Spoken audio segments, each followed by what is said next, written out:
Hello YouTube, I'm back. You've probably been wondering where I've been. This video will cover several things, and first and foremost, this is going to be a response video for Cindy and Mike for their contest on their Ruger, and I'll be attaching this to their channel. That's Soul Survivor ×2, Soul Survivor X2. If you're not already watching their channel, you really need to. It's a blast, and I would definitely check them out. They're into prepping into a lot of things, and you know, they're at a stage where they've been at it a year or two, and they're just really starting to learn. And I think it's a good place to watch people because you can watch them as you watch them learn and watch them pick up things. A lot of times, if folks go into it with no preconceived notions, they come up with new things that people have been doing a long time. Say, "Wow, that's pretty good." And then, you know, they make mistakes, but by watching them, you can keep from making the same mistakes. So this video will be in response to that, and what they wanted was, you know, like a service video. Basically, what do you, an informational video, if you will, something that can help somebody else. So I thought today, since my main interest is knives, that we would talk a little bit about choosing the right knife for the task at hand. And it sounds pretty simple, and certainly there's a lot of common sense items to it. But I think that there's a little more thought that you could put into it, and I think there's more things that you could, you know, that maybe I can pass along to you that'll help you. One of my best friend, Randy, whom you've seen on one of my videos a long time ago, came here. He one of the things that we related on that video was that the first thing we would do when someone comes in and they would say, "What's the best knife in the shop?" And our question would immediately be, well, what are you going to do with it? And that's the most basic element to picking out a good knife for whatever you're going to do with it.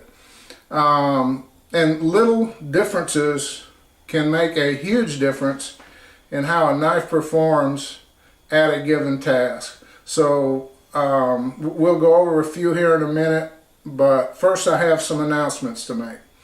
One, the reason that no one's seen me for a long time, and that I've, you know, just kind of dropped out of sight. Usually it's when these things happen, it's something bad, but this time it's something good. And I retired, and in the process of doing it, I had no idea how much work it is to retire. I thought, you know, just, okay, last day of work, I'm done. It's well, it doesn't work like that, as I found out. It's just one thing after another, after another, after another. And to go along with that, because I'm retiring, I've decided to go ahead and crank up my knife making full time. And that reminds me, I'll have to excuse myself here in a second. I've got to run and get a couple more items. But basically, I've been trying to set up my shop to a level that I can make knives, get things out in a timely manner.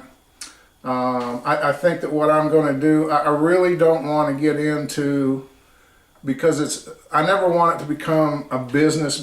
I want it to be just a hobby, something that I really enjoy, and hopefully I can make some nice knives. People will like them, and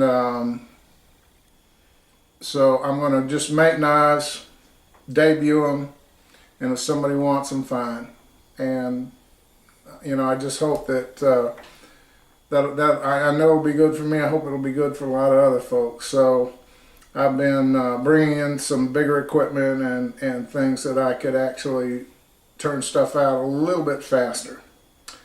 And so that's where I've been. In fact, I was down in the shop all day today installing a new grinder and building a pedestal for it because I didn't have one that would work the way I wanted it to work. So I had to build that before I could even assemble the grinder that I got. And so I hope that we'll have a lot of fun with that. And I do have one design finished. I'll have to go get it for you. I forgot to bring it in here, but I'll run and grab it in a second. Let's go ahead and do our video and on the differences in knives, and then we'll go from there. So let's say we're going to pick a task, and our task happens to be that we're going in the jungle. So we need a machete, right? Well, maybe, or maybe not. And then if we do need a machete, what type do we need? Well, it depends on where you're going and what jungle. If you go to Malaysia, for instance, if you watch any of Jungle Crafty's videos, excellent guy and excellent videos. You really should check his channel out. He's really good. Where he is, the parang is probably the main item of kit. And I've got a couple examples. This is the British Army issue parang, the Martindale, I believe they call it. And I've cleaned up the handle on this one some. And it's when it comes, this is sticking up and it's not very comfortable. So I flushed the handle down and sharpened it up, and it works really well. You know, it's a little on the thick side. This one is comes from Australia, and it's spring steel buffalo horn handle. Valiant is the name of the company that makes these. This is an extremely, it's full convex, and it's extremely good cutting tool. I really like this. Now both of these you would use on larger, soft vegetation. If you're in a different kind of jungle, you may need this. This is the one that that NASA issued to the Mercury or Apollo astronauts. Can't remember which. I believe it's Apollo. And this was because their orbital path would take them over Panama. You'll notice much thinner knife. Quite a bit of difference there. And that's because the vegetation that they were looking at to cut would be different. If you're going to cut bamboo, thick and heavy, you need something like this guy. If you're cutting small, leafy green brush, if you're, you know, little tiny vines and weeds and grass, a thinner blade works better. If you go to other parts, say Java, this might look like it's a sword, but it is one of the, and of course it could be used for defense, I'm sure, but these really are just another form of long machete that they use. And they use these things, there's some good videos on YouTube. These things are used for everything. They're really amazing to watch these guys use these things, and it gives them a lot of reach. They can get out, stay away from the vegetation, stay away from the snakes and all the nasties, and it works extremely well for that area of the world. If you're going into the northern forest, in the boreal forest, or even northern United States, you need a heavier knife. Now this is my Forester XXXL. You've all seen this used by Kylie Harris quite a bit. We've done a lot of testing with it, and it's an extremely good cutter on hard, dense, regular wood. And it's, you know, it would be great for up there. The best thing, of course, would be an axe, and a bigger one. Obviously this is just a small hatchet, but a large axe, if you're really going up where you've got to cut a lot of wood just to stay warm, especially in the wintertime, You need an axe. You don't need a big knife. For everyday carry, around town, do you live in the country? Do you live on a farm? All of these things are going to affect the choice that you make for your knife.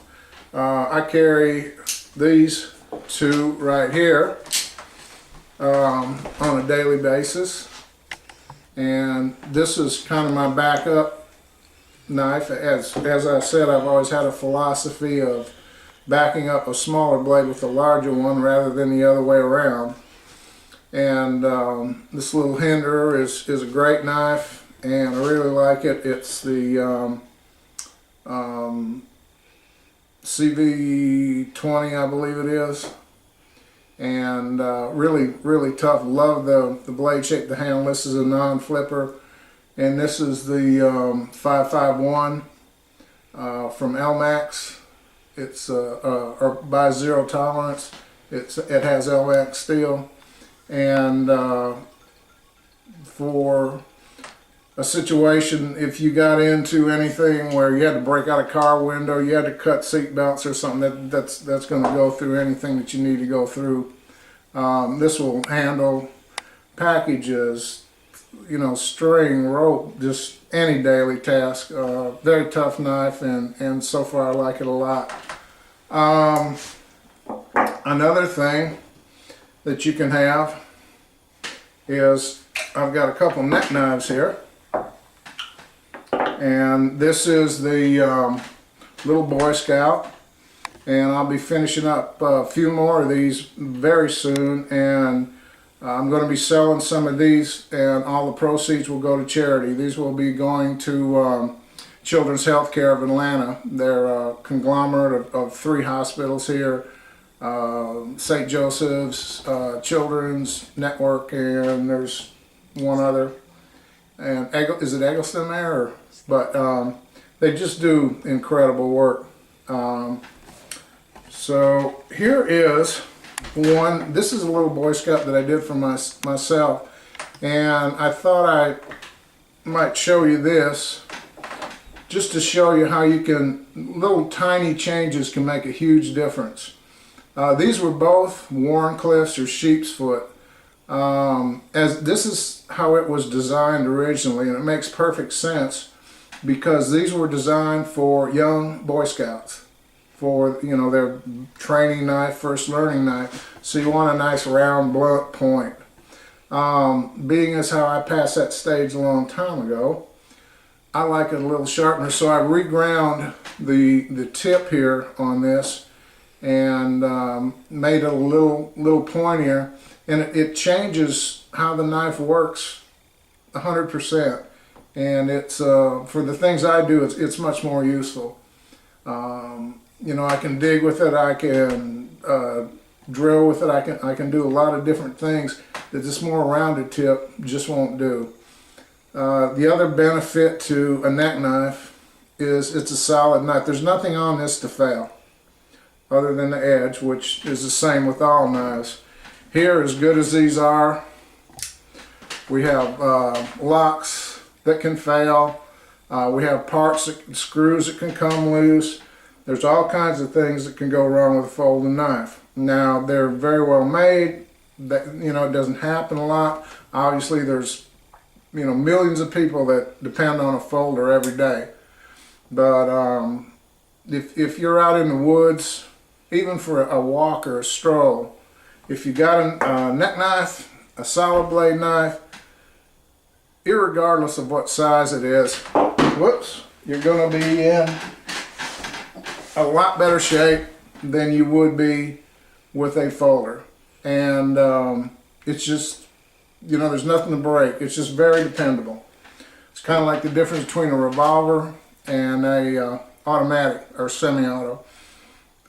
Semi-auto can jam, springs can break, and while that can happen on a revolver, pretty much you pull the trigger on a revolver, if you keep it clean, it's going to work. So let me run and get a couple things. I'll be right back.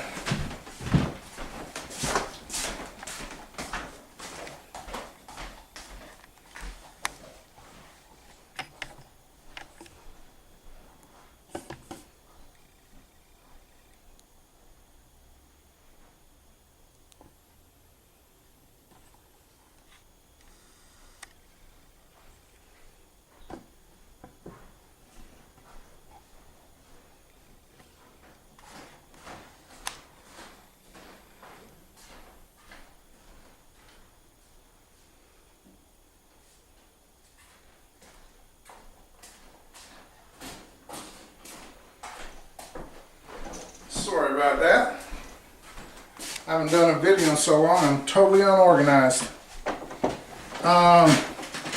This is the very first knife that I'm going to come out with. And this is the Eco Slice. A lot of my knives are going to be made exactly for slicing, for you know, really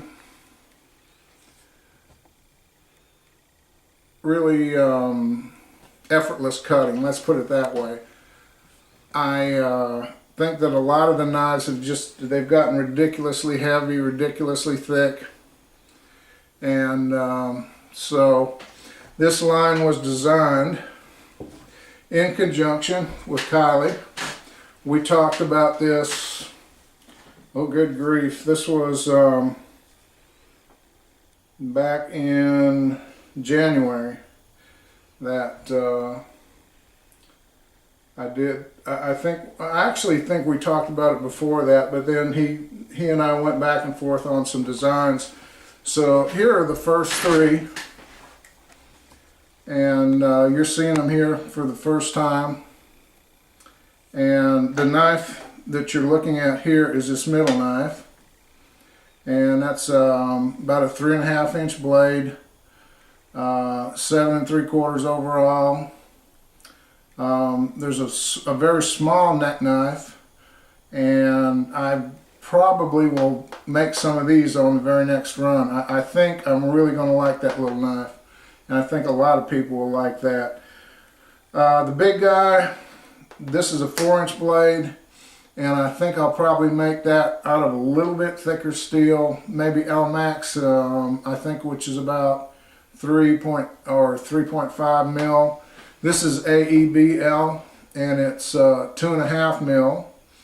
There'll be full convex grind, and I'm not sure what all handle material I'll use. Some will be micarta, some will be wood, as this one is. This particular one is Paduke. Just whatever I feel like putting on them. There won't be anything set for them. And so this is the first three. This is number one. Now there will also be knives that I'm going to do.